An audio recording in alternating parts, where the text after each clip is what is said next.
వెంకటరెడ్డి గారు, లోకేష్ గారి స్టేట్మెంట్లు నిన్న స్పీచ్లో కొన్ని స్టేట్మెంట్లో ఆయన కొన్ని వ్యాఖ్యలు చేశారు మీ పార్టీ గురించి, మీ పార్టీ అధినేత గురించి. అది చదివి వినిపిస్తా ఒకసారి.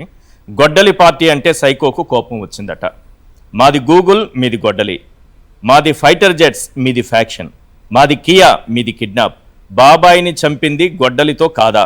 తల్లిని ఇంటి నుంచి బయటకు గెంటింది నిజం కాదా? చెల్లికి అన్యాయం చేసి ఆస్తులు కొట్టేసింది నిజం కాదా? అందుకే గొడ్డలి పార్టీ అంటున్నాం. ఇది మహానాడు వేదిక నుంచి ప్రతిపక్ష పార్టీ పైన లోకేష్ గారు చేసినటువంటి కామెంట్స్. ఓవరాల్గా చూస్తే జగన్మోహన్ రెడ్డి గారి నామస్మరణ తప్ప, లేకపోతే దూషణ తప్ప, ఆయన్ను ఒక సైకోగాను గొడ్డలి పార్టీ అని మీ పార్టీని అభివర్ణించడం తప్ప పెద్దగా ఏమీ కనపడలేదు. ఈశ్వర్ గారు, ముందుగా మీకు ప్యానల్లో ఉన్న అందరికీ, సాక్షి టీవీ ప్రేక్షకులందరూ కూడా నమస్కారాలు, వెరీ గుడ్ ఈవినింగ్. సరే, దానిలోకి వెళ్ళే ముందు ఈ మాటలు ఎందుకు అంటున్నారు, ఈ మాటలు ప్రతిరోజు వాళ్ళు ఎందుకు మాట్లాడుతున్నారు అనే దాన్ని మనం తీసుకుంటే, ఈ గొడ్డలి అనేటటువంటి అంశం జగన్మోహన్ రెడ్డి గారు ఎప్పుడైతే మావిగన్ అని ఫస్ట్ ప్రెస్ మీట్ పెట్టి చెప్పారో ఆ రోజు నుంచి ఇల్లు గొడ్డలి అని చెప్పి ఒక దుష్ప్రచారం చేయడం స్టార్ట్ చేశారు. దానికి దీనికి ఏంటి సంబంధం? అంతే, మావిగన్ అనేది అంతగాలకి గొడ్డలు కాక బాగా గుచ్చుకుంటున్నారు. అమరావతి అనేటటువంటి అవినీతిని అంతమొందించేటటువంటి గొడ్డలుగా మావిగన్ వాళ్ళకి కనపడింది కాబట్టి ఆ రోజు నుంచి మావిగన్ అని పెట్టిన రోజు చూడండి, అంతకుముందు లేదు ఇది. మావిగన్ అని ప్రెస్ మీట్ ఎప్పుడైతే పెట్టారో ఆ రోజు నుంచి గొడ్డలి అని చెప్పి విషప్రచారం చేయడం స్టార్ట్ చేశారు. నేను అడుగుతున్నప్పుడు, రాజారెడ్డి గారిని చంపినప్పుడు అధికారంలో ఉంది మీరే, అవును.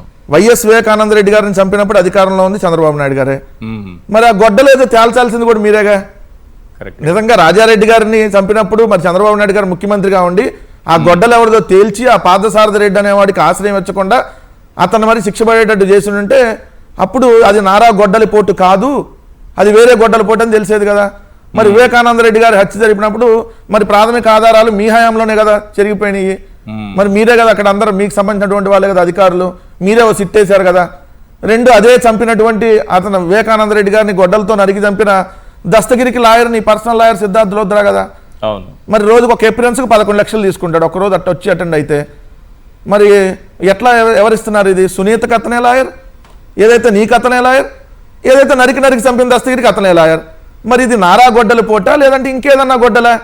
ప్రజలకు అది క్లారిటీ ఇస్తే సరిపోయింది కదా. అవును, సిద్ధార్థ లోద్రాకి బాగా సెటిల్మెంట్లు చేసి రోజు డబ్బులు ఇస్తున్నాడు, మేము ఇవ్వటం లేదు, ఎవరు దస్తగిరి, ఆ సెటిల్మెంట్లు మా హయాంలోనే చేసుకుంటున్నాడు, మంచి పోలీస్ బందోబస్తు ఇస్తున్నాం అని చెప్పాలి కదా మరి ఏదో ఒకటి.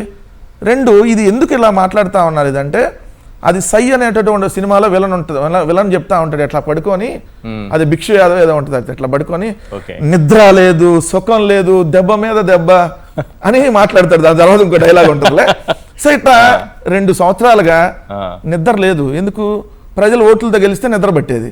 మనం గెలిచింది దేంతో? దొంగదారిలో గెలిచాం, నిద్ర ఆడబట్టిద్ది. సరే, ఆ దొంగదారిలో గెలిచాం కదా, ఎక్కడైనా మంచి దారికి వెళ్దామని చెప్పి ఏమన్నా 2 సంవత్సరాల్లో మారారా అంటే, రోజు రోజుకి ఏదైతే వాళ్ళ వ్యవహార శైలి, రెడ్ బుక్ని అమలు చేయటం, జంగిల్ రాజు పాలన, ఎవడన్నా ప్రశ్నిస్తే నా ఇష్టం, నేను 99 పైసలకు ఇచ్చుకుంటాను, నువ్వెవడో అడగటానికి, నా ఇష్టం, నేను అమ్ముకుంటా, ఒక్కొక్కరిని రోడ్డు మీద ఊరేగిస్తా, 3 పేజీలు తెరిసా ఇంకా ఇంకో పేజీలు తెరుస్తా, పెద్ద పెద్ద హోర్డింగ్లు వేసి రెడ్ బుక్ని ఒక్కొక్కరిని నడిపిస్తా రోడ్ల మీద బట్టలు. ఇది తప్ప ఏమన్నా పరిపాలన ఉంటేనేగా నిద్ర పట్టడానికి, సుఖం పట్టడానికి. ఇవన్నీ ఉండాలంటే మంచి పరిపాలన అందిస్తే మీకన్నా పట్టిద్ది. రోజు జగన్ గారికి ఏమో ఆదరణ పెరిగిపోతా ఉంది, మీకు నిద్ర ఎక్కడ పట్టిద్ది, మీకు సుఖం ఎక్కడ ఉంటుంది? ఎక్కడ? దెబ్బ మీద దెబ్బ. మీ పార్టీ ఎమ్మెల్యేలు వచ్చి మిమ్మల్ని బూతులు పెడుతున్నారు. ఓ పక్క ఏదైతే పవన్ కళ్యాణ్ సంబంధించి మొన్న ప్రొఫెసర్ నాగేశ్వర గారు ఏదో ఒకటి లీక్ చేశారు. ఢిల్లీ వెళ్తే నువ్వేమో ఇన్స్టెంట్ ఫ్రెండ్, ఆయన మాకు లాంగ్ టర్మ్ ఫ్రెండ్ అని అన్నాడని, అది మనకు తెలియదు, అది అమిత్ షా అంటే. ఇట్లా దెబ్బ మీద దెబ్బ పడుతుంటే ఏం చేస్తారు? అందుకని రోజు ఇలా బరి తెగించి ఇష్టం వచ్చినట్టు నోటికి ఏదో వస్తే అది వాగుతున్నారు. సో ఏ మహానాడులో అయినా ఇదే ఆత్మస్థుతి, పరనింద, ఇంతకు మించి ఏముంటది? నిన్న ఒక్కరోజు జగన్ గారి పేరు 1160 సార్లు తెలిసారంట. ఎంత? 1160 సార్లు నిన్న ఒక్కరోజు 1160 సార్లు ఇలా మీటింగ్ లో జగన్ జగన్ జగన్ జగన్ జగన్. వీళ్ళకి వచ్చిన జగన్ నాడని పెట్టుకుంటే అయిపోయేదిగా. మహానాడు జనం కంటే జగన్ పేరే ఎక్కువ ఉంది. అదే కదా, అదేదో మహానాడని పెట్టుకోండి అంటే ఇది జగన్ నాడు. జగన్ ని మేము తిట్టడానికి పెట్టినాడు, జగన్ గారిని బూతులు తిట్టడానికి పెట్టినాడు, కమీడియన్లను తీసుకొని వచ్చి కామెడీ చేయడానికి పెట్టినాడు. ఇట్లాంటి పెడితే బాగుండేది కదా. Okay. ఇంక దానికి మహానాడు అని పేరు దేనికి? రెండోది కామన్ గా మాత్రం ఒకటి మీరు ఫస్ట్ వేశారు కదా మీ 10 పాయింట్స్ లో ఒకటి, అది కామన్ ప్రతి మహానాడులో. ఏంటది? చెల్లికి జరగాలి మళ్ళీ మళ్ళీ పెళ్లిలాగా ప్రతి మహానాడులో జరగాలి ఎన్టీ రామారావు గారికి భారతరత్న అవార్డు ఇవ్వాలని మళ్ళీ మళ్ళీ తీర్మానం. ఇది ఒక్కటే కామన్ గా ఉంటది. అదేదో ఆ మహానాడులో తీర్మానం చేసే బదులు ఇప్పుడు వాళ్ళే కదా అధికారంలో, ఎన్డీఏలో అధికారంలో ఉన్నారు కదా. ఢిల్లీ వెళ్ళి అంతకుముందు 2014 నుంచి 19 దాకా 29 సార్లు ఢిల్లీ వెళ్ళి నరేంద్ర మోడీ గారిని కలిసావు. అవును. ఇప్పుడు ఆల్రెడీ మొన్నటికి 31 సార్లు వెళ్ళావు ఈ 2 ఏళ్లలో. ఇప్పుడు 60 సార్లు వెళ్ళావు నువ్వు. ఇది విభజిత ఆంధ్రప్రదేశ్ లో, ఉమ్మడి ఆంధ్రప్రదేశ్ తీసేద్దాం. అవును. విభజిత ఆంధ్రప్రదేశ్ లో 60 సార్లు వెళ్ళినప్పుడు ఈ 60 సార్లు ఒక్కసారి అన్న భారతరత్న అవార్డు నందమూరి తారక రామారావు గారికి ఇమ్మని నరేంద్ర మోడీ గారికి వెళ్ళామని ఒక రిప్రజెంటేషన్ ఇచ్చావా? ఇక్కడ తీర్మానం చేశారు కదా మోడీ గారు, వినిచి ఇవ్వాలి సార్. ఇక్కడ తీర్మానం చేస్తే ఢిల్లీ నుంచి మోడీ గారు చూసి విని అరే ఇవ్వాలి, చంద్రబాబు నాయుడు గారు లోకేష్ గారు డిమాండ్ చేశారు, ఇవ్వకపోతే తెలుగు రాదు కదా, గవర్నమెంట్ కూలిపోతుందని భయంతో ఆయన ఇచ్చేయాలి. వాళ్ళేం సార్ ఢిల్లీకి పోయి అడిగారు? కాదండి, ఇప్పుడు జగన్ గారిని అరెస్ట్ చంద్రబాబు నాయుడు గారి మీద ఆ పార్టీ ఎంపీల మీద ఆధారపడి అక్కడ ఎన్డీఏ ప్రభుత్వం ఉంది. వాళ్ళు ఇక్కడ కూర్చొని అంటారు సార్, ఇక్కడ కూర్చొని వాళ్ళు డిమాండ్ చేస్తే ఢిల్లీలో ఉన్న మోడీ గారు భయంతో ఇచ్చేయాలి. వీళ్ళు అడుక్కోవాలి మోడీ గారు. నేను చెప్పట్లేదు, చంద్రబాబు నాయుడు గారు తలుచుకోవటం లేదు భారతరత్న అవార్డు ఇమ్మని చెప్పి ఈ రోజు మీటింగ్ లో తెలుగుదేశం పార్టీ నాయకుడు చెప్పాడు ఒక అద్భుతమైన స్పీచ్. ఎందుకంటే తెలుగుదేశం పార్టీ మోక ఆనంద్ సాగర్ అని ఏపీ సివిల్ సప్లైస్ డైరెక్టర్ గా పనిచేశాడు.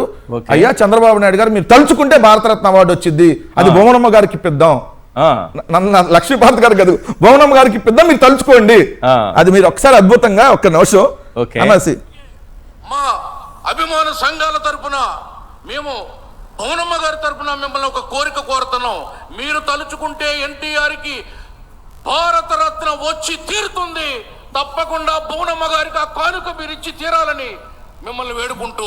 విన్నారా సార్? మళ్ళీ ఒకసారి అద్భుతం.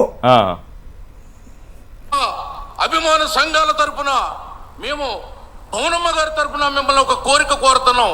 మీరు తలుచుకుంటే ఎన్టీఆర్ కి భారతరత్న వచ్చి తీరుతుంది. అంటే చంద్రబాబు నాయుడు గారు మీరు తలుచుకుంటే వచ్చి తీరుద్ది అంటే తలుచుకోవట్లేదు ఇప్పుడు దాకా. ఈయన ఉట్టుత్తు తీర్మానం చేస్తున్నారని చెప్పి పాప ఆయన అభిమాన సంఘం ప్రెసిడెంట్ గా చేశాడంట. ఆయన చెబుతున్నాడు అన్నాడు తప్పకుండా భువనమ్మ గారికి ఆ కానుక మీరు ఇచ్చి తీరాలని మిమ్మల్ని వేడుకుంటూ. విన్నారు కదా? నాకు ఇంకోటి కూడా కనిపిస్తోంది ఇందులో. మొత్తం మహానాడు చూస్తే ఇక్కడ 4 గ్రూపులుగా ఉన్నారు అభిమాన సంఘాలు. ఒకటి చంద్రబాబు నాయుడు గారి అభిమాన సంఘం, రెండోది లోకేష్ గారి అభిమాన సంఘం, 3 దేవాంశి గారి అభిమాన సంఘం. దేవాంశి కూడా అభిమానులు ఏర్పడిపోయారు. భువనేశ్వర్ గారి అభిమాన సంఘం, ఇది వేరే సంఘం ఉన్నట్టు. అదే ఇప్పుడు ఏంది, మీరు తలుచుకుంటే భారతరత్న అవార్డు వచ్చింది, ఇక్కడ ఉత్తుత్తు తీర్మానాలు చేయొద్దని చెప్పి ఆ తెలుగుదేశం పార్టీకి సంబంధించి ఆ సివిల్ సప్లై డైరెక్టర్ గా ఉన్న ఆయనే చెబుతున్నాడు. రెండు ఆయన ఇంకొద్దిగా ముందుకెళ్ళాడు ఈ పొగడ్తల్లో.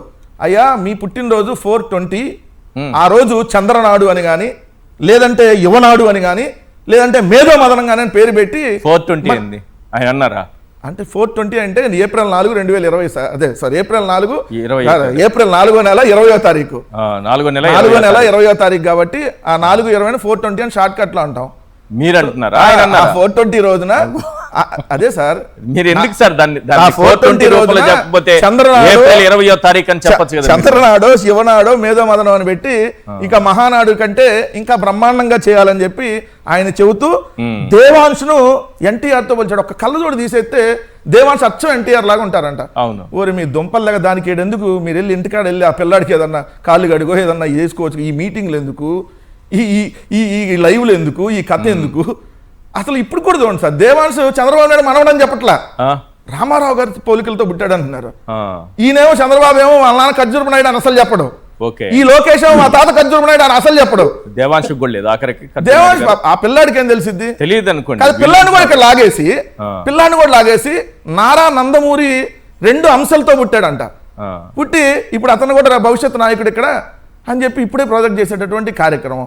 నేను నడుస్తుంది ఏంటంటే క్లియర్గా ఒకటి స్పష్టంగా మీరు మహానాడు అనేటటువంటి కార్యక్రమం దేనికి పెట్టారు? దీంట్లో జగన్ గారిని తిట్టడానికి అయితే అసలు ఎందుకు ఈ కార్యక్రమం?